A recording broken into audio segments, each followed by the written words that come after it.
ठीक है। ओके। तो आर्या का जैसा आइकॉनिक सा रिएक्शन मुझे आ गया है, हेड ड्रॉपिंग। तो मैं समझ गई हूँ आर्या ने कितनी पढ़ाई करी है। ठीक है।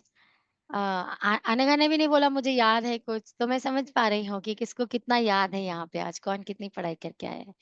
तो लास्ट क्लास में जो बोला था पढ़कर आना, नहीं तो आगे कैसा पढ़ोगे। और सब वेंट इन वेन। अच्छी बात है। गुड है। जब एक साथ टेस्ट लूंगी तो बाद में ब्लेम नहीं करना मेरे को। अच्छा। चलो। Reaction of metals with water discuss कर रहे हैं आज हम अभी विद ऑक्सीजन तक डिस्कस करके आ चुके हैं, और मैंने आपको वो पहले भी बताया कि आप उसे एसिड्स में डिस्कस कर चुके हो, बेसिस में डिस्कस कर चुके हो उस पार्ट को।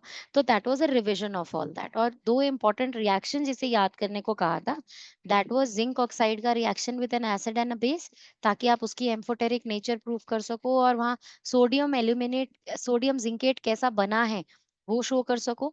सिमिलरली एल्यूमिनियम ऑक्साइड का एसिड और बेस के साथ रिएक्शन, ताकि आप उसकी एम्फोटेरिक नेचर शो कर सको, और वहां पर सोडियम एल्यूमिनेट किस तरीके से बन रहा है वो शो कर सको। यही दो रिएक्शंस मोस्ट इंपॉर्टेंट रिएक्शंस थे जो लास्ट क्लास में कवर हुए, वही याद करने थे। मतलब इन ऑल फोर थे। अब हम यहाँ पर बात कर रहे हैं reaction of metals with water की। तो reaction of metal with water to form metal hydroxide और metal oxide and hydrogen gas. तो एक्चुअली क्या होता है बच्चे, अगर आप मेटल को वाटर के साथ रिएक्ट करो तो not necessarily her bar hydroxide बनेगा। कभी कभी ऑक्साइड भी बनेगा और साथ में हाइड्रोजन गैस आएगा। कभी कभी हाइड्रोक्साइड बनेगा और साथ में हाइड्रोजन गैस आएगा। तो these can be the two different cases depending upon the reactivity of the metal. तो मेटल वाटर के साथ जो है मेटल हाइड्रोक्साइड बनाए और हाइड्रोजन बनाए, आप इसको एक जनरल रिएक्शन लिख सकते हो। यहाँ पर अभी हम एक और केस पढ़ेंगे कि मेटल को जब स्टीम के साथ रिएक्ट कर रहे हैं तो मेटल ऑक्साइड बन रहा है और साथ में हाइड्रोजन गैस। चलो, इसको थोड़ा डिटेल में स्टडी करते हैं ये क्या है।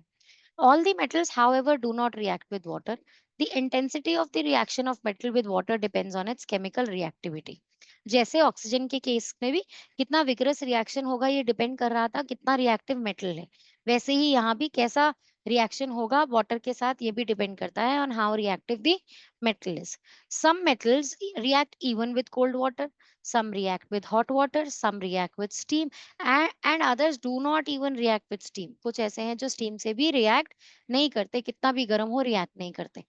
So when a metal reacts with water, cold water or hot water, then the products from formed are metal hydroxide and oxygen. तब हम उसे general reaction के form में इस तरीके से classify कर सकते हैं that metals reacting with water give metal hydroxide plus hydrogen gas. When a metal reacts with steam, then the product formed are metal oxide and hydrogen gas. तब बनता है steam के साथ एक oxide और साथ में hydrogen gas. We will now describe the reactions of metals with water. दोनों एग्जाम्पल्स ले लेते हैं हम। एक पोटेशियम और एक सोडियम को हमने वाटर के साथ रिएक्ट करके देखा है। तो ये रहा हमारा पोटेशियम। जैसे ही आप उसे केरोसिन से बाहर निकाल कर लाए, आपने उसे टिश्यू पेपर से क्लीन किया and you thrown it into water, तो वो क्या हो जाएगा, बहुत विगरसली रिएक्ट करेगा even with cold water without raising the temperature. और वो क्या होगा, आपको एफरवेसेंस के साथ वहां जर्र ऐसा घूमता हुआ दिखाई देगा विद एनर्जी, ऐसा ऐसा राउंड राउंड घूम रहा है वो उसके अंदर। And finally you will see a little like boom, और वो इट विल कैच फायर। इस तरीके से ही होता है ये reaction. Potassium metal reacts violently with water to form potassium hydroxide and hydrogen gas. इतनी हीट प्रोड्यूस हो जाती है during that reaction that hydrogen gas formed catches fire and burns explosively. वो जो छोटू सा अभी बताया boom, that is not because of burning of potassium there और potassium hydroxide there, that is because of the burning of hydrogen gas formed there. तो actually क्या हो रहा है, रिएक्शन में पोटेशियम प्लस वाटर से बन रहा है पोटेशियम हाइड्रोक्साइड और H2 गैस। पर इतना एक्सोथर्मिक रिएक्शन है ये कि ignition temperature of hydrogen gas is achieved, और वो एक्सप्लोसिवली हाइड्रोजन गैस जो है इट स्टार्ट्स टू बर्न। वो बुम किससे आया है, वो हाइड्रोजन गैस से आया है। गॉट इट एवरीवन और नॉट? समझ में आ गई ये बात? इसी तरीके से सोडियम के साथ भी होगा। देखें यहाँ पर एक बार ये डिटेल पढ़ लेते हैं। हाईली एक्सोथर्मिक रिएक्शन है जिससे हाइड्रोजन गैस फॉर्म जो है it immediately catches fire because तो हमें यहाँ से ये बात पता चल गई कि potassium is very very reactive, कि वो कोल्ड वाटर से भी रिएक्ट कर गया। ठीक है? I am reading through each and every line for you people, although ऐसे जल्दी-जल्दी से निकल सकते हैं यहाँ से, क्योंकि I want you to spend time with this content, ताकि अच्छे से याद हो जाएँ ये चीज़ें। चलें अभी आगे। Now sodium react विग्रेसली with cold water, बिल्कुल पोटेशियम की तरह सोडियम भी बहुत रिएक्टिव मेटल है, ऊपर टॉप लिस्ट में से ही है वो भी। तो वहां पर भी रिएक्शन कोल्ड वाटर के साथ ही विग्रेसली हो जाता है। जैसे आप उसे केरोसिन से निकाल कर लाए, टिश्यू पेपर से क्लीन किया और आपने उसे थ्रो कर दिया वाटर के अंदर, तो अगेन वहां पर वही सेम होने वाला है। बहुत एक्सोथर्मिक रिएक्शन होगा, NaOH बनेगा और H2 का इग्निशन टेम्परेचर अचीव हो जाएगा, और वो जो है वो एक्सप्लोजन के साथ हाइड्रोजन गैस बर्न होने लग जाएगी। आ गई बच्चे बात समझ में कि नहीं आई? देखो बच्चे, यहाँ पर इसे समझते हैं। We cut a small piece of sodium metal carefully and dry it using a filter paper. वही जो अभी मैंने सारा बताया है ना, वही यहाँ पर दोबारा से लिखा है।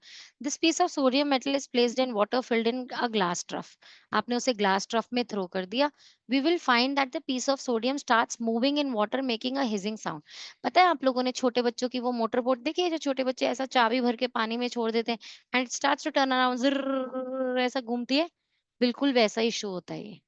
तो डोंट ट्राई दिस एवर। हम लोग ने 11th क्लास में केमिस्ट्री लिया था, तो हम लोग तो केमिस्ट्री लैब में ये काम करते रहते थे, तो हमने किया है ये। तो वॉश बेसिन के अंदर पानी ब्लॉक करके और थोड़ा सा सोडियम का पीस लेकर और वहां पर थ्रो किया फ्रॉम अ डिस्टेंस, क्योंकि वो एक्सप्लोजन होगा ना, तो थोड़े से स्प्लैशेस हो सकते हैं, तो इसीलिए उसको फ्रॉम अ डिस्टेंस पानी के ट्रफ में थ्रो कर देते थे, और वो ऐसा जैसा मोटर बोट घूमती है ऐसे जर्र ऐसा घूमता था, एंड देन छोटा सा boom, and it is gone, then फिर वो बस उतना सा बर्न होके खत्म हो जाता था।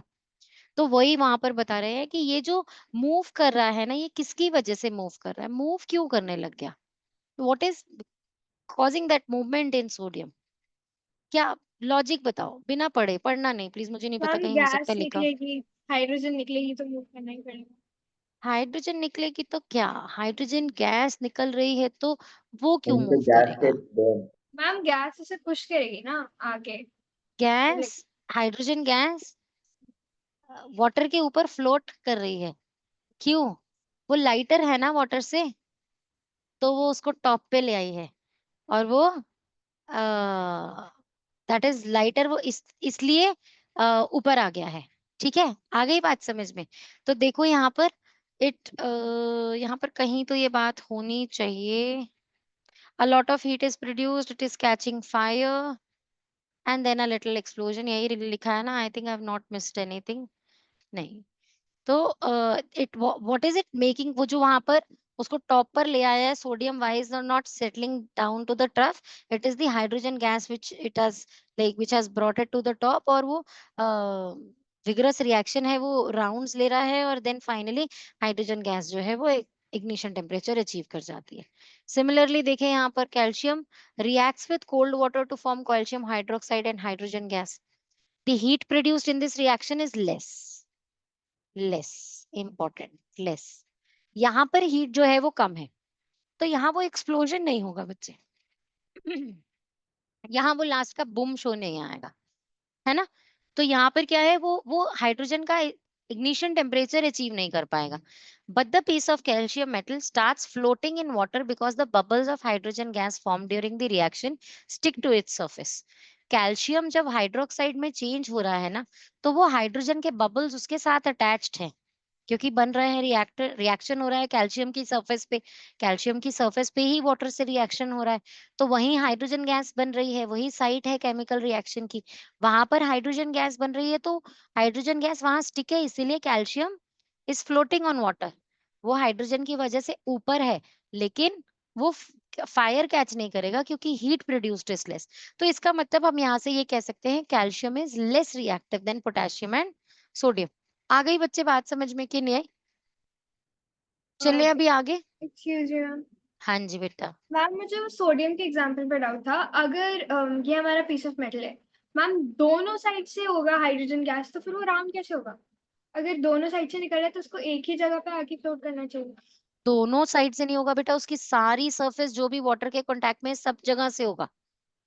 हाँ तो फिर मैम, अगर अगर उसको राउंड लेना है तो यहीं से निकलना चाहिए ना, ताकि वो ले पाए राउंड। अगर दूसरी साइड से भी निकल जाएगा तो फिर बेटू एक्चुअली क्या है, ये क्या हो रहा है, आप जब मेटल का पीस किसी भी शेप का अगर आप पानी में डालोगे, तो जहां जहां वो वाटर के टच में है, सारी की सारी सरफेस जो है वो वहां रिएक्शन चल रहा है, केमिकल रिएक्शन चल रहा है, और सारी की सारी साइड पे हाइड्रोजन बन रहा है, और हाइड्रोजन बनने की वजह से वो ऊपर पानी के फ्लोट कर रहा है, राइट। और रिएक्शन इतना विग्रस है, एनर्जी इतनी ज्यादा है कि it has started to float around.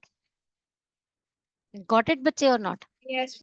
ठीक है, चले अभी आगे। Magnesium does not react with cold water. अभी तक जितने 3 केसेस पढ़े कोल्ड वाटर से रिएक्ट तो हो गए, 2 में बूम शो आया, 1 में बूम नहीं आया, लेकिन मैग्नीशियम में कोल्ड वाटर से रिएक्शन ही नहीं होगा, आपको उसके लिए हीट देनी पड़ेगी, तो वो हीट आप इन the form of hot water दोगे, पानी को हॉट करके रिएक्ट कर दो, तो वो रिएक्शन हो जाएगा। सॉरी। तो यहाँ पर मैग्नीशियम को जब आप वाटर से रिएक्ट करोगे, तो मैग्नीशियम हाइड्रोक्साइड बनेगा और साथ में बनेगी हाइड्रोजन गैस। ठीक है बच्चे? इन मैम दिस रिएक्शन, हाँ जी बेटू। मैम पोटेशियम और सोडियम कैल्शियम जो हमने पढ़े वो हॉट वाटर के साथ भी रिएक्ट करेंगे क्या? करेंगे ही, पर वो रिएक्शन और वायलेंट नहीं हो जाएगा? करेंगे पर और वायलेंट हो जाएगा बेटा, वो रिएक्शन पे पहले ही एनर्जी ज्यादा है। ठीक है, ओके। अभी देखें, in this reaction magnesium metal starts floating in water due to bubbles. तो अब फ्लोट ये भी कर रहा है, मैग्नीशियम भी फ्लोट कर रहा है, because hydrogen gas is sticking to its surface. Calcium reacts with cold water, but magnesium reacts only with hot water. तो देखो बेटा, बबल्स की वजह से मैग्नीशियम भी फ्लोट कर रहा है, लेकिन ये हॉट वाटर से रिएक्ट करके फ्लोट कर रहा है, कोल्ड वाटर में डालोगे कोई रिएक्शन नहीं होगा, राइट बच्चे?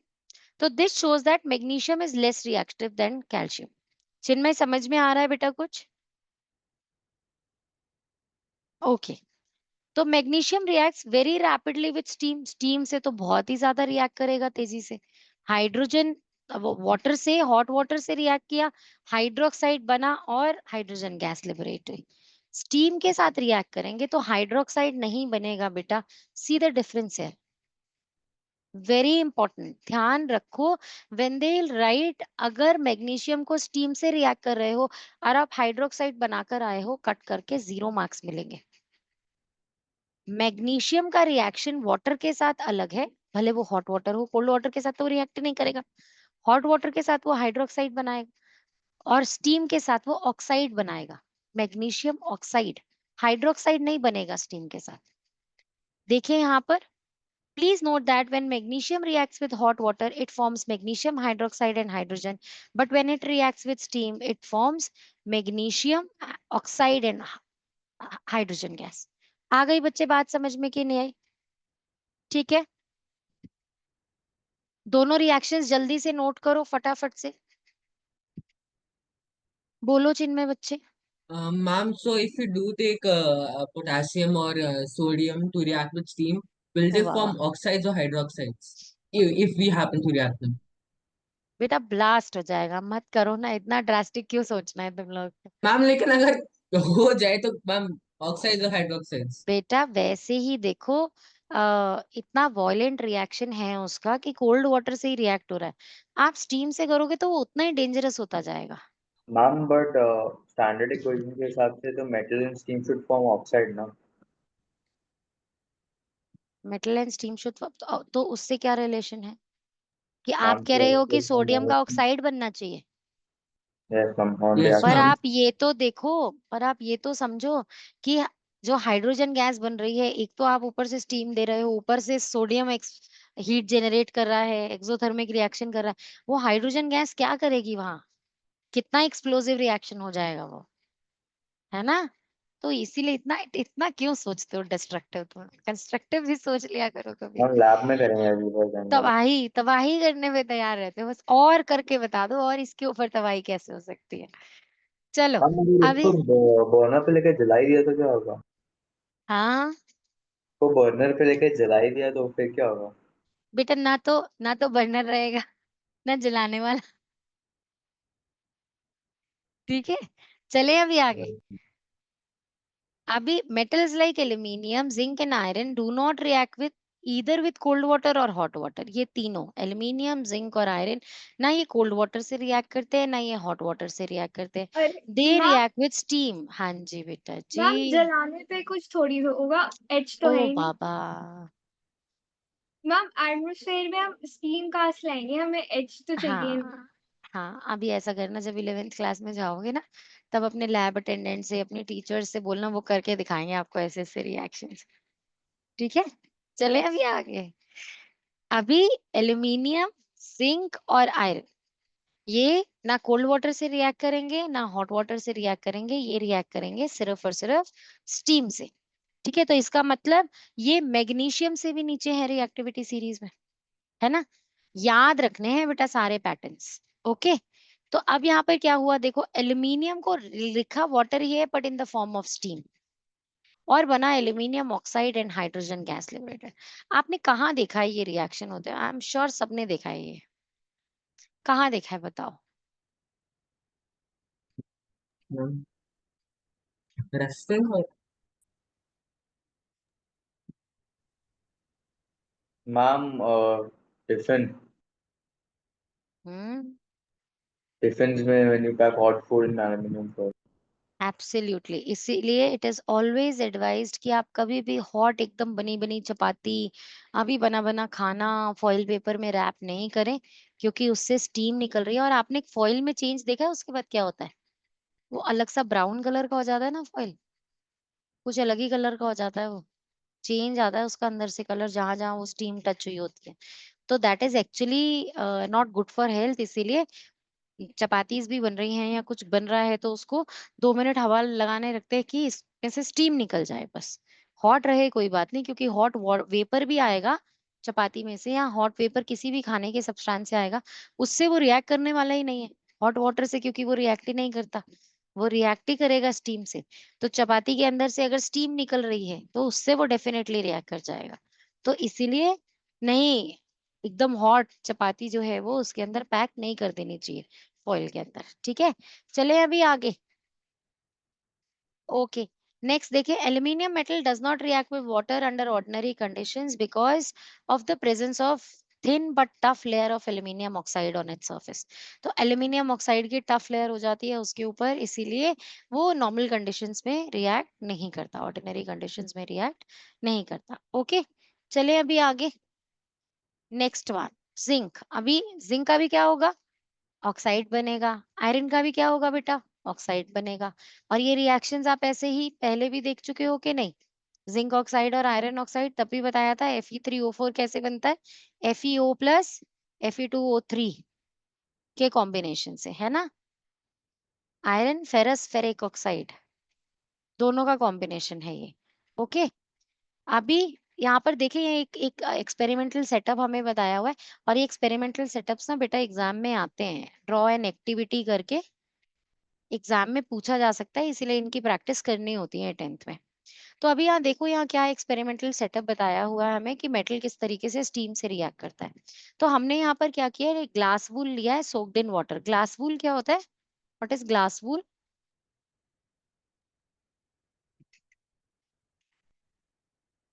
Anyone, what is glass wool? अच्छा चलो, मैं आपको स्टील वूल बताती हूँ। स्टील वूल तो सबने देखा है, यस मैम। मेटल वूल तो देखा है, वो जो स्क्रबर्स होते हैं घर में, वो स्टील वूल्स होते हैं ना। तो वो इतने फाइन उसके थ्रेड्स होते हैं कि उसकी वजह से वो स्पॉन्जी स्पॉन्जी सा हो जाता है। तो ऐसा ही कुछ कंटेंट होता है ग्लास वूल भी। ओके, तो उसको वाटर में डिप करके वहां रख दिया गया है ग्लास वूल को, तो मतलब उसकी वाटर होल्डिंग कैपेसिटी भी इंक्रीज की हुई है उसके वूली स्ट्रक्चर से। और उसे वाटर में सोक करके वहां पर रख दिया है बर्नर के बिल्कुल ऊपर। तो ऑफ कोर्स यहाँ वो जो वाटर निकलेगा वो बनेगा स्टीम, और यहाँ आगे ट्रैवल करेगा to find a way out. और यहाँ पड़ा है आपका मेटल का कोई भी सैंपल जो कि स्टीम से रिएक्ट करता है, मैग्नीशियम, एल्यूमिनियम, जिंक और आयरन। और यहाँ से आगे ट्रैवल करेगी जब स्टीम, तो क्या हो जाएगा, यहाँ पर मेटल जो है वो क्या बन रहा होगा, अपना ऑक्साइड, क्योंकि स्टीम से रिएक्ट कर रहा है ना। तो यहाँ मेटल जो पड़ा है वो अपने ऑक्साइड में चेंज हो रहा होगा, और जो हाइड्रोजन गैस बन रही होगी वो यहाँ से एस्केप कर जाएगी। और जब आप उसे यहाँ पर कैच कर लेंगे यहाँ पर, तो अब आप इसके पास और आप जब उसे बर्निंग मैचस्टिक के पास लेकर जाएंगे तो अगेन पॉपिंग साउंड से you can confirm the presence of hydrogen gas है। आ गई ना बेटा बात समझ में कि नहीं? मैम क्लियर है ना? the significance of the bool here again? या बेटू What's the significance of the glass bool here again? बेटा उसे रिएक्शन में इन्वॉल्व नहीं करना, पर पानी में सोक्ड कुछ तो रखना है जो वहां जल भी नहीं जाए और खुद केमिकल रिएक्शन में पार्टिसिपेट भी नहीं कर ले, इसीलिए दैट इज यूज्ड। ओके, चलें अभी आगे। This picture shows gold metal in the form of gold biscuits. Gold biscuit, gold metal जो है वो बिल्कुल अनरिएक्टिव है, वो स्टीम से भी रिएक्ट नहीं करता है। स्टीम से कैसे रिएक्ट करेगा? स्टीम से रिएक्ट करे तो ज्वेलरी पहन के किचन में मम्मा काम करती है तो मेल्ट हो जाना चाहिए, ऑक्साइड बन जाना चाहिए, खराब हो जाना चाहिए, कलर चेंज हो जाना चाहिए, पर ऐसा कुछ भी नहीं होता है ना। तो इसका मतलब ये है कि इनर्ट मेटल है। कौन कौन से? गोल्ड, प्लैटिनम, सिल्वर, ये इनर्ट मेटल्स होते हैं जिनकी ज्वेलरी इसीलिए बनाई जाती है क्योंकि वो ए- आसानी से रिएक्ट नहीं करते हैं स्टीम से भी। ठीक है, चलिए अभी आगे। तो रिएक्टिविटी सीरीज में ये कंक्लूड कर लिया गया कि सबसे ज्यादा रिएक्टिव हो गए हमारे पास कौन से? सोडियम और पोटेशियम। पोटेशियम सबसे ज्यादा, देन सोडियम, पोटेशियम, सोडियम। और उसके बाद हमने उसके बाद पढ़ा था कैल्शियम, क्योंकि वो कोल्ड वाटर से रिएक्ट तो कर रहा है, बस बूम साउंड नहीं आ रहा है। उसके बाद मैग्नीशियम, एल्यूमिनियम, जिंक और आयरन। ठीक है ना? ये किस इन्हीं रिएक्शन के विगर पे ही डिपेंडिंग हमने ये जो है यहाँ से कंक्लूजन ड्रॉ कर लिया। We will now explain how metals displace hydrogen from water. तो एक्चुअली अब वो ये समझाना चाह रहे हैं कि जब आपने मेटल को रिएक्ट किया वाटर के साथ तो केमिकली क्या हुआ वहां पर? एक्चुअली केमिकली डिस्प्लेसमेंट रिएक्शन हुआ। जैसे मैंने Na लिया और H2O लिया तो क्या बना? NaOH बना, राइट बच्चा? और साथ में H2 रह गया यहाँ पर, है ना? यही है ना? तो जो अब अगर मैं H2O का स्ट्रक्चर बनाऊं तो this is 2H and 1O। तो 1OH जो है यहाँ रिएक्ट कर गया और इस H को Na ने भगा दिया है वहां से, जिसने एक ग्रुप बनाकर दो का और H2 बनाया ये बाद में, है ना बच्चे? ऐसे ही हुआ है ना? तो एक्चुअली इस Na ने इस H को डिस्प्लेस ही तो किया है ना अपनी जगह से। क्यों? क्योंकि रिएक्टिविटी सीरीज में सोडियम इज अबव हाइड्रोजन। पढ़ा था ना हमने रिएक्टिविटी सीरीज, है ना? तो please stop calling me a zebra, instead try learning how. Try learning how. How is hydrogen कितना नीचे और ऊपर है, स्टॉप पे है सोडियम। तो कितना ज्यादा डिफरेंस है ना? तो इसीलिए उसने डिस्प्लेसमेंट रिएक्शन किया है, उसे डिस्प्लेस किया है। आ गई बच्चे बात समझ में? आगे चले, नेक्स्ट पार्ट पढ़े, reaction of metals with dilute acids. Okay, ये आज पार्ट खत्म कर लेते हैं। दो पार्ट्स आज, एक हमने पढ़ लिया वाटर के साथ और एक डाइल्यूट एसिड्स, ये दो पार्ट्स खत्म कर लेते हैं। ओके बच्चे लोग, देखिए यहाँ पर metals usually displace hydrogen with dilute acids. Of course करेगा, क्योंकि एसिड के अंदर H प्लस है, अगर HCl है तो H प्लस है, वो H प्लस को डिस्प्लेस करेगा अगर मेटल उससे ज्यादा रिएक्टिव होगा तो। इसीलिए the word written here is usually, इसीलिए यहाँ कंपल्सरीली नहीं लिखा, ऑलवेज नहीं लिखा, यूजुअली लिखा है। Why usually? क्योंकि अगर आप metal less reactive then hydrogen pick कर लोगे, कॉपर पिक कर लिया आपने, आप उसे डाइल्यूट एसिड से रिएक्ट कर रहे हो, तो क्या होगा? वो डिस्प्लेस नहीं करेगा। आ गई ना बच्चे बात समझ में कि नहीं आई? ठीक है ना? Okay, only the rest reactive metal like copper, silver and gold do not displace hydrogen from dilute acids, already explained. When the metal reacts with dilute acids, then the metal salts and hydrogen gas are formed. Again हम ये reaction कहाँ पढ़कर आए हैं? Acid basis and salts में category पूरी पढ़कर आए हैं हम ये, कि मेटल्स जो हैं वो रिएक्ट करते हैं डाइल्यूट एसिड्स के साथ, कैसे रिएक्ट करते हैं। देखिए यहाँ पर the vigour of reaction with dilute acid again depends on the chemical reactivity of metals.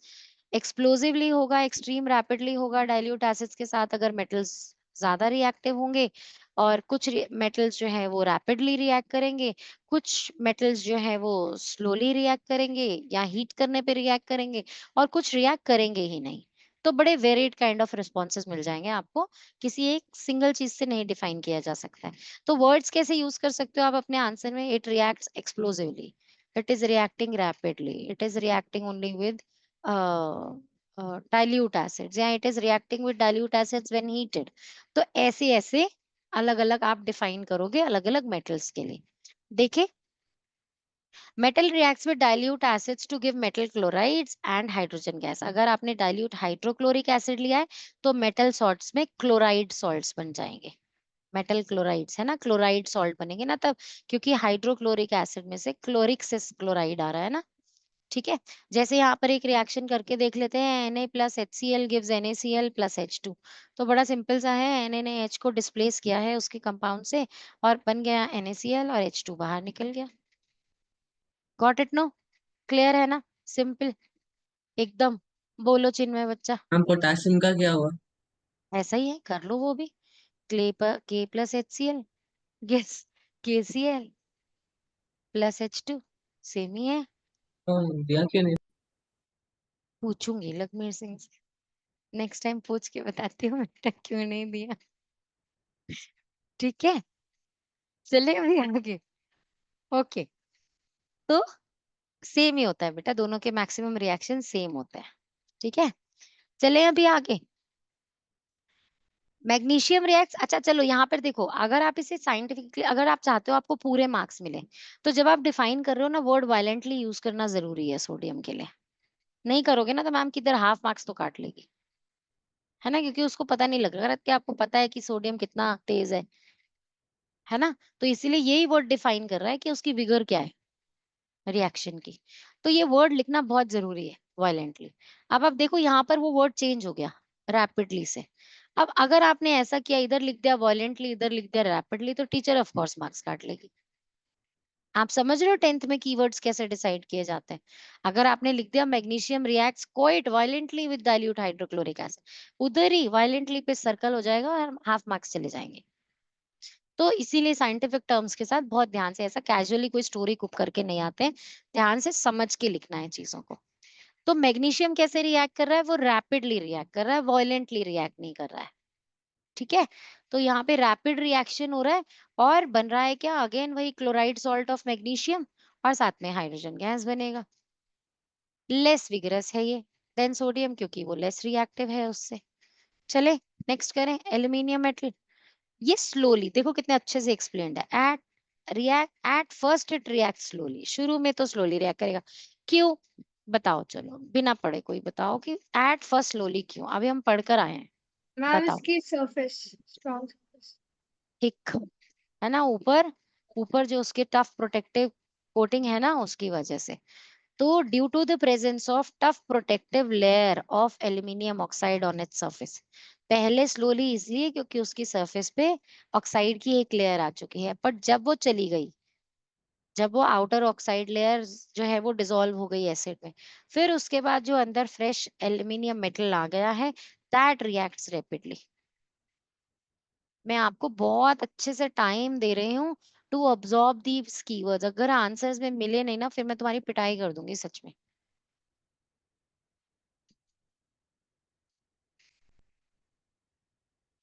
चले अभी आगे।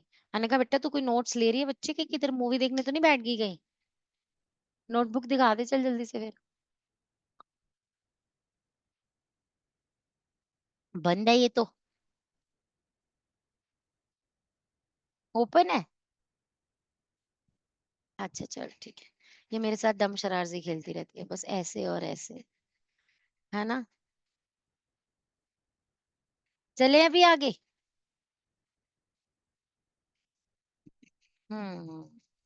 कहाँ तक पढ़ लिया था हमने? ठीक है, कि पहले slowly, first slowly and then rapidly. और ऐसा क्यों हो रहा है change? Because of the protective layer. Question आता है 1 मार्कर कि पहले स्लोली क्यों, बाद में रैपिडली क्यों। चले अभी आगे। राइट, अब ये मैग्नीशियम के रिएक्शन से भी स्लोली था, तो इसका मतलब aluminium is lesser reactive than magnesium. अब जिंक में क्या होता है? Zinc reacts with dilute hydrochloric acid to form zinc chloride, but the reaction is less rapid, धीरे से हो जाएगा, बहुत टाइम, मतलब टाइम लगेगा, आराम से हो जाएगा, है ना। तो जिंक के आपने ग्रैन्युल्स लिए, हाइड्रोक्लोरिक एसिड में जिंक क्लोराइड बन रहा है आराम से, बबल्स निकल रहे हैं छोटे छोटे से, प्यारे प्यारे से, आराम से काम हो रहा है वहां पे सारा। ठीक है, मैम चलिए अभी इसमें भी आगे। अगर हम पाउडर लेंगे तो तेज होगा रिएक्शन? हाँ बेटा, कुछ भी अगर आपको थोड़ा सा मतलब ऐसे ऐसे नहीं कि एकदम से जिंक अपनी कैटेगरी से निकल के सोडियम वाला बिहेवियर शो करने लग जाएगा, बट रिएक्शन की स्पीड बढ़ जाएगी, आप मतलब बुलबुले थोड़ा तेजी से देख पाओगे वहां पे, है कि नहीं? ठीक है, बस इतना सही फर्क आएगा। Okay, now iron react slowly, slowly is the keyword, slowly with cold dilute hydrochloric acid, ठंडे हाइड्रोक्लोरिक एसिड के साथ स्लोली रिएक्ट करेगा आराम से और बनेगा Fe2 FeCl2 आयरन क्लोराइड। ठीक है बच्चे, और हर बार ये 2 और 3 लिखते हो ना, इसके साथ ना लिखा करो बच्चे कि ये फेरस है या फेरिक है। मैंने आपको बताया था लेसर नंबर की वैलेंसी के साथ आप अस लिखते हैं, मोर वैलेंसी के साथ आप इक लिखते हैं, तो ये क्या हुआ? फेरस, तो फेरस क्लोराइड। ठीक है, चलें अभी आगे। नेक्स्ट देखिए, अभी डायग्राम्स में देख लेते हैं। Magnesium metal reacts with dilute hydrochloric acid giving off hydrogen gas निकल रही है। Aluminium metal reacts with dilute hydrochloric acid producing hydrogen gas, ये भी निकल रही है। Copper metal does not react with dilute hydrochloric acid to give any gas. Copper का coin डाला है एसिड में और कुछ भी नहीं हो रहा है, no gas is evolved. No reaction, why? Because copper is less reactive than Arya बताएगी। Arya, less reactive than Arya को कितनी देर लगती है ना वो करने में?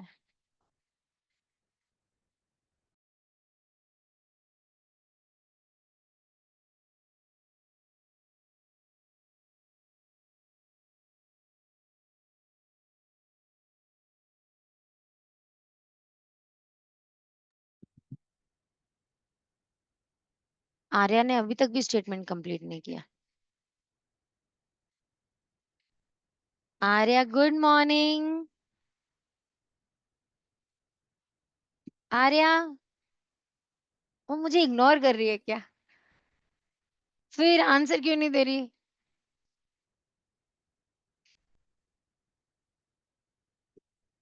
क्या हो गया?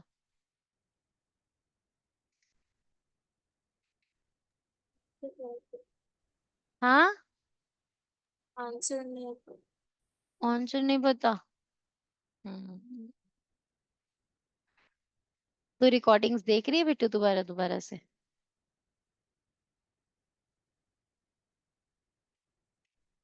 और ये चैप्टर तेरे सिलेबस में आ रहा है? चल अभी क्लास के बाद रुकियो मेरे से बात करने के लिए, अच्छा? ठीक है, तो मैं बता देती हूँ, कोई बात नहीं। कॉपर क्या है? हाइड्रोजन से लेस रिएक्टिव है बेटा, तो जो लेस रिएक्टिव होगा हाइड्रोजन से, वही तो हाइड्रोजन को डिस्प्लेस नहीं कर पाएगा ना, तो इसीलिए हाइड्रोजन को नहीं निकाल पाया उसके कंपाउंड से। ठीक है, आ गई बात समझ में? चलें अभी आगे। We will now describe an experiment to show the relative reactivities of some metal with dilute acids. We will take small pieces of all these metals together and clean their surfaces. अच्छे से सबकी surface sand paper से साफ कर दी। Sand paper में friction ज्यादा होती है ना, तो उससे अच्छे से साफ हो जाएगी surface. Put these metal pieces in separate test tubes and add equal volume of 10 ml hydrochloric acid. अब सब में डाल दो. Observe the rate of formation of hydrogen gas bubbles carefully. We will find that formation of bubbles of hydrogen is fastest in the case of magnesium. That means इन सब में से ये वाले जो सारे metals हैं, इन सब में से magnesium is the maximum reactive, फिर बबल्स इसमें और कम होंगे, इसमें और कम होंगे, इसमें और कम होंगे। कॉपर भी ले लेते हैं इसके बाद, तो कॉपर में तो बबल्स ही नहीं बनते क्योंकि कॉपर में रिएक्शन नहीं होता। ठीक है हमने ना सैंड पेपर से क्यों रब किया? बाबू? ऊपर की सरफेस अगर फिर वो एल्यूमिनियम में स्लो निकलेंगे तो आप बोलोगे नहीं एल्यूमिनियम जो है वो जिंक और आयरन से भी कम रिएक्टिव है, आप बोल दोगे, है ना? तो इसीलिए सबकी सरफेस क्लीन कर दी पहले, ये अब सब इक्वली वो है, फ्रेश है, और अब हाइड्रोक्लोरिक एसिड में डाल दिया उनको। ठीक है, तो we will now discuss how metal displace hydrogen from dilute acids. ये मैं ऑलरेडी बता चुकी हूँ, प्लीज मुझे नहीं लगता यहाँ पे दोबारा से मुझे मेरा गला लगाने की जरूरत है। टिंग टिंग टिंग टिंग टिंग टिंग टिंग सब हो चुका है। ओके, चलो तो यहाँ पर एक वो छोटी सी बात ये बता रहे हैं, all metals which are above hydrogen in the activity series displace hydrogen from dilute acids like hydrochloric acid and sulfuric acid. सब में हाइड्रोजन गैस बनेगी क्योंकि डिस्प्लेसमेंट रिएक्शन तो हो रहा है, बस ये सॉल्ट दूसरा बनेगा। पहले क्लोराइड सॉल्ट बन रहा था और अब क्या बनेगा, सल्फेट सॉल्ट बनेगा अगर आपने सल्फ्यूरिक एसिड डाल दिया तो। ठीक है ना, चलिए अभी आगे। ओके, ये देखो, ये रिएक्शन दिया हुआ है सल्फ्यूरिक एसिड के साथ डाइल्यूट सल्फ्यूरिक एसिड के साथ, इसीलिए सबके साथ aqueous aqueous aqueous aqueous aqueous लिखा हुआ है। ठीक है, डाइल्यूट है ना इसलिए। और जब बना, ये सारे सॉल्ट्स बने और यहाँ देखो, यहाँ कह रहे हैं नो रिएक्शन। कहाँ पर कह रहे हैं नो रिएक्शन, देखो कॉपर ने पहले भी नहीं रिएक्ट किया था, अब भी रिएक्ट नहीं कर रहा है। नहीं कर रहा है ना, क्यों नहीं कर रहा है, क्योंकि कॉपर हाइड्रोजन को डिस्प्लेस ही नहीं कर पाता। ठीक है, चले अभी आगे।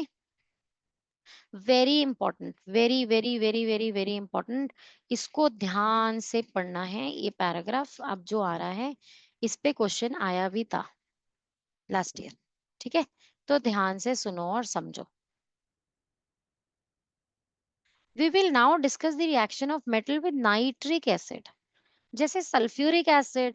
और Abhinav, Anagha, don't get distracted बेटा, this is very important. Switch on your cameras जल्दी से। तो जैसे अभी आपने पढ़ा कि सल्फ्यूरिक एसिड के साथ वैसा ही रिएक्शन होना है जैसा क्लोराइड के क्लोरिक एसिड के साथ होना है, हाइड्रोक्लोरिक एसिड के साथ होना है। बट नाइट्रिक एसिड के साथ कुछ केस है जो डिफरेंट है, तो ध्यान से सुनो। When a metal reacts with dilute nitric acid, then hydrogen gas is not evolved. Hydrogen gas नहीं बनती जब नाइट्रिक एसिड से रिएक्ट करता है। This can be explained as follows. Nitric acid क्या है, is a strong oxidising agent, वो बड़ा स्ट्रॉन्ग ऑक्सीडाइजिंग एजेंट है। तो नाइट्रिक एसिड जब आपने डाला किसी मेटल के साथ, तो क्या होता है, जो हाइड्रोजन गैस बन जाती है ना, वहां पर जो बन रही है hydrogen gas in this reaction, जब आपने नाइट्रिक एसिड और उसको रिएक्ट किया है, तो वो उसे ऑक्सीडाइज कर देती है और वाटर बना देती है। इसका मतलब क्या है, इसका मतलब आप नाइट्रिक एसिड के साथ रिएक्ट करोगे तो जो हाइड्रोजन गैस बन रही है वो क्या करेगी, वो H2 को H2O बना देगी। आ रही है बेटा बात समझ में कि नहीं आ रही? So in the reaction of metal with dilute nitric acid, no hydrogen gas is evolved. Now when nitric oxide oxidizes hydrogen to water, जब वो water में oxidize हो गया, then nitric acid itself is reduced to any of the nitrogen oxides. तो जो nitric acid है वो खुद बन गया nitrogen dioxide, die nitrogen monoxide, nitrogen monoxide, वो अलग अलग सा कोई एक ऑक्साइड बन जाता है। कुछ समझ में आया क्या हुआ? पक्का से। नाइट्रिक एसिड क्या है, एक ऑक्सीडाइजिंग एजेंट है। चलो ऑक्सीडाइजिंग एजेंट की प्रॉपर्टी बताओ, उसका क्या काम होता है? ऑक्सीडेशन रिएक्शन याद है, प्लस ओ या माइनस एच 10th के लेवल पर, इलेक्ट्रॉन्स के लेवल पे बात नहीं कर रहे। Plus O minus H is oxidation. अब ऑक्सीडेशन रिएक्शन करवाने वाला कौन, जो या तो अपनी ऑक्सीजन सप्लाई कर दे, है ना, जो अपनी ऑक्सीजन दे दे रिएक्शन को, तो वो ऑक्सीडाइजिंग एजेंट हो जाएगा। वो ऑक्सीजन दे रहा है दूसरी चीज को, तो उसके अंदर ऑक्सीजन का एडिशन हो रहा है, राइट? या फिर वो क्या करे, अट्रैक्ट कर ले हाइड्रोजन, जो वहां हाइड्रोजन प्रेजेंट है उसे अट्रैक्ट कर ले। तो जब मैं कहती हूँ nitric acid is an oxidising agent, तो इसका यहाँ पर क्या मतलब हो सकता है?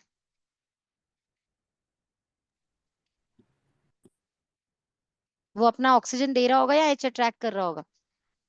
H2 एच अट्रैक्ट कर रहा होगा या ओ दे रहा होगा? मैम H अगर आपने दोनों लाइंस जो मैंने रीड की हैं ध्यान से सुनिए तो ये आंसर दे पाओगे। मैंने अभी कहा कि नाइट्रिक एसिड ऑक्सीडाइजिंग एजेंट है, वो H2 को H2O बना देगा और खुद क्या हो जाएगा, वो नाइट्रोजन का कोई ना कोई ऑक्साइड बन जाएगा। इसका मतलब क्या हुआ बेटा?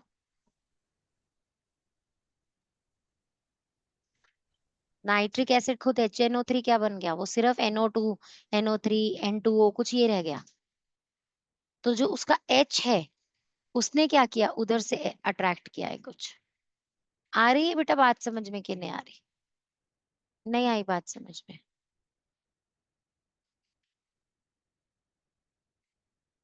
मुझे ऐसे लग रहा है कभी कोई हाँ कह रहा है, कभी कोई ना कह रहा है।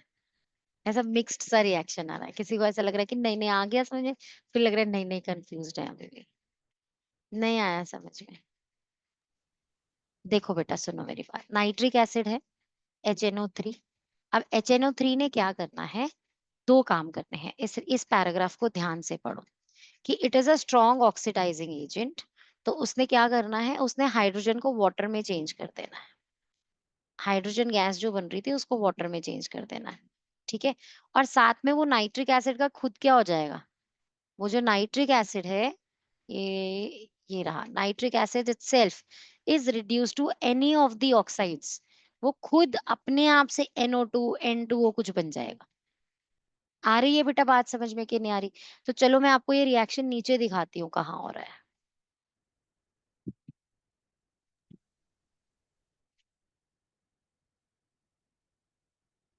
मुझे निकाल के दिखाना पड़ेगा, यहाँ ये दिख नहीं रहा है रिएक्शन, है ना, यहाँ लिखा हुआ नहीं है। तो एक्चुअली वो यहाँ पर आपको ये बात बता रहे हैं कि जब भी मेटल नाइट्रिक एसिड के साथ रिएक्ट करेगा तो हाइड्रोजन गैस का इवोल्यूशन आपको दिखेगा नहीं, आपको हाइड्रोजन गैस इवॉल्विंग वहां नहीं दिखेगी, एक्सेप्ट दीज टू केसेस जो यहाँ सामने लिखे हैं, मैग्नीशियम और मैंगनीज। तो अभी इन जनरल के लिए स्टडी करते हैं कि नाइट्रिक एसिड नहीं रिएक्ट कर रहा है, और आपको इसके 2 पॉइंट में आंसर करना है जब वो आपसे पूछेंगे कि नाइट्रिक एसिड के साथ क्या बिहेवियर होगा। तो आप सबसे पहले कहेंगे it will oxidise hydrogen to water, लिखो नोटबुक में सब लोग जल्दी से। First step, it will oxidise hydrogen to water, nitric acid oxidizes hydrogen to water. Next thing is it itself, वो खुद से क्या हो जाएगा, it itself is reduced, वो खुद रिड्यूस हो गया in नाइट्रोजन ऑक्साइड।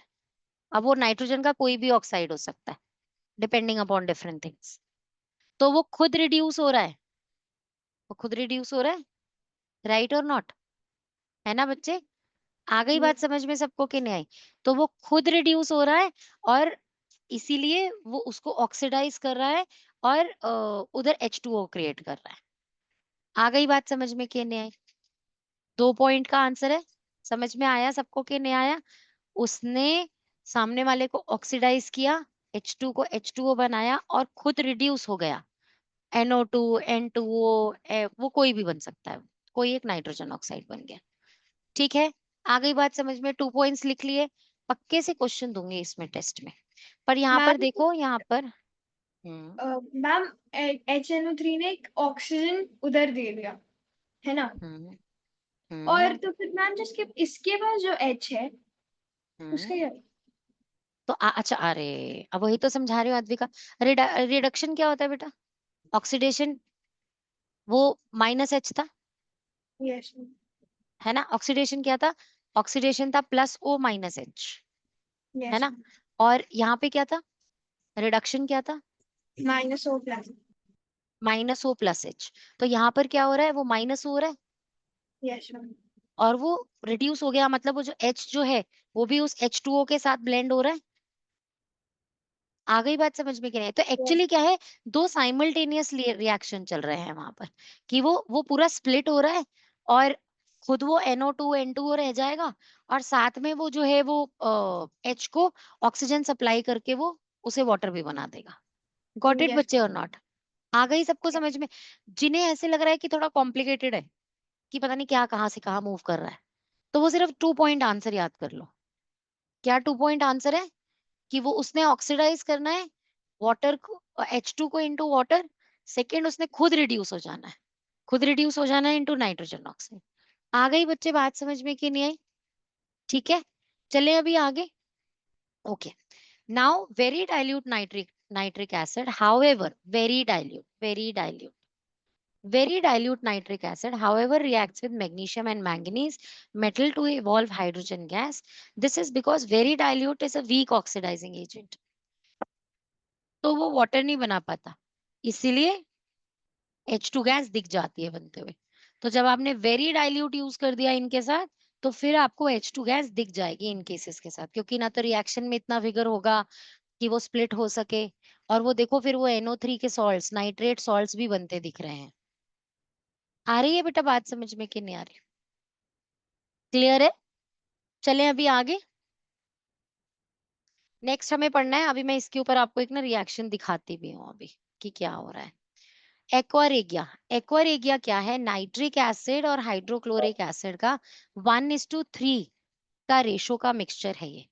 1:3 का मतलब HNO3 कॉन्सेंट्रेटेड, कॉन्सेंट्रेटेड है ये दोनों, कॉन्सेंट्रेटेड HNO3 और कॉन्सेंट्रेटेड HCl 1:3 की रेशो में जो है ये कॉम्बिनेशन है। और ये इतना रिएक्टिव होता है, इतना रिएक्टिव होता है कि this can even melt your gold. जो इतने इनर्ट मेटल्स हैं ये उन्हें भी मेल्ट कर सकता है। This kind of a solution made is called aqua regia और ज्वेलर्स यूज करते हैं मोस्टली इसको। ठीक है, चलें अभी आगे। आगे नहीं चल रहे हैं, बस यही वाइंड अप कर रहे हैं। ये रही रिएक्टिविटी सीरीज कंक्लूजन, जितने पीछे रिएक्शंस पढ़े थे उसके। आपको ये पूरी रिएक्टिविटी सीरीज पढ़नी है। ये less reactive, more reactive, hydrogen से लेस, हाइड्रोजन से लेस, वो पढ़ने हैं। यहाँ से reaction of metal with salt solution, यहाँ से मैं बात करना शुरू करूंगी नेक्स्ट क्लास में बच्चे। ठीक है, उसके बाद अभी तो क्लोरीन के साथ भी रिएक्शन बाकी है, हाइड्रोजन के साथ भी बाकी है, तब आएंगे नॉन मेटल्स। अभी बहुत टाइम है मेटल्स को खत्म करने में। ठीक है, लेकिन आई होप बहुत टाइम स्पेंड कर रही हूँ टॉपिक कराने में, एक एक सिंगल सिंगल लाइन डिस्कस कर रहे हैं। बेटा प्लीज पढ़ लेना रचे, ऐसा नहीं हो कि my complete effort is getting wasted. कोशिश यही है कि मैं पूरी ऑनेस्टी से पढ़ाऊं तुम्हें।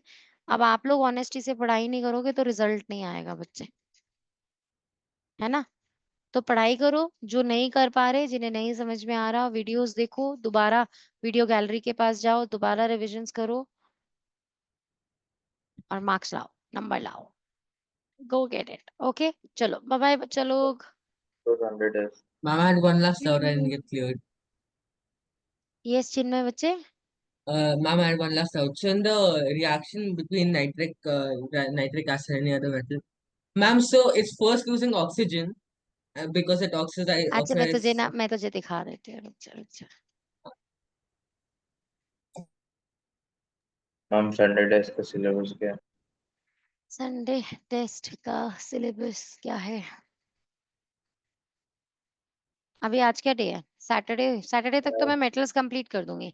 तो physical properties of metals and non metals and chemical properties of metals along with acid bases and salts। नहीं, Ma'am, ma'am That math. case Saturday first recording page तो ma'am. मैं अभी अभी मैं सिलेबस डिसाइड नहीं कर पा रही अभी, थोड़ी देर में। मैम केमिकल प्रॉपर्टीज मत रखो मैम, हमें 3 और करनी है, हमने बस 3 ही करी है अभी तक। अच्छा, यस Ma'am, maths में sample paper मत देना। इस हफ्ते sample paper ही किया मैम। मैम क्विज कर लेते हैं मैम। मैम बहुत टाइम से क्विज नहीं किया। Yes ma'am. और हम देखो 16 लोगों के बैच में हम कितने लॉयल बच्चे हैं, हम शाम को भी आ रहे हैं, कुछ तो रिवॉर्ड मिलना चाहिए। यस मैम, उनको सैम्पल पेपर कराओ, हम क्विज करेंगे। Yes ma'am. Ma'am at least sample paper please मत देना, पूरा संडे निकल जाएगा। देखो मैं तुम्हें रिएक्शन दिखाती हूँ।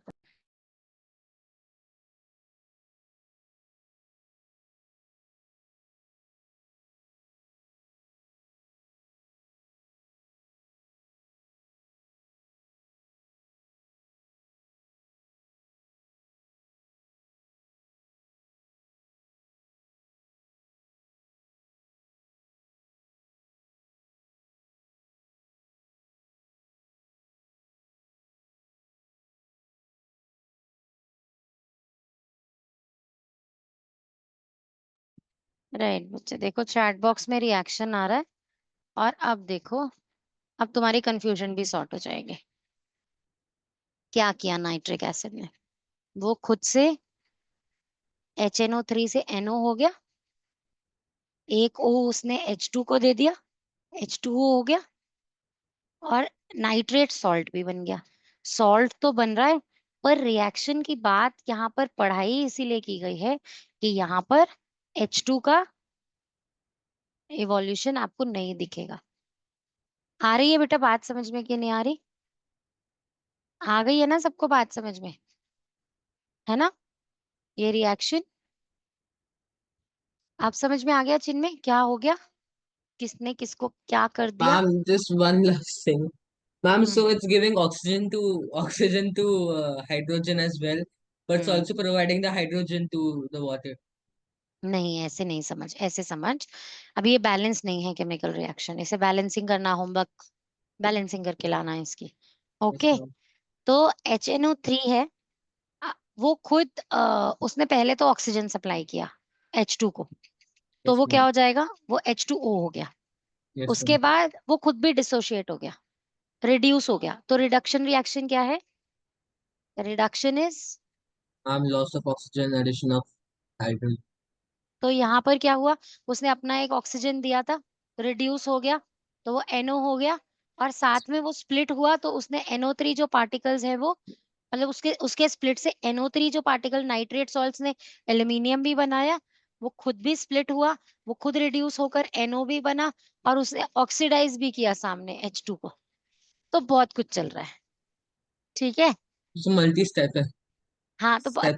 तभी तो डिफरेंट है, क्योंकि nitric acid is a strong oxidising agent, वो अपना ऑक्सीजन रेडिली सप्लाई कर देता है दूसरे सामने वाले को टू गेट ऑक्सीडाइज्ड, ठीक है। Understood, ma'am. अब आ गया ना समझ में? चलो अभी के लिए बाय बाय बच्चा लोग, नेक्स्ट क्लास में मिलते हैं। मैथ्स Ma'am, का क्या? please first metals और non-metals का recording मैम भेज दो. प्लीज ठीक क्विज है, करा शेयर दो। करते हैं।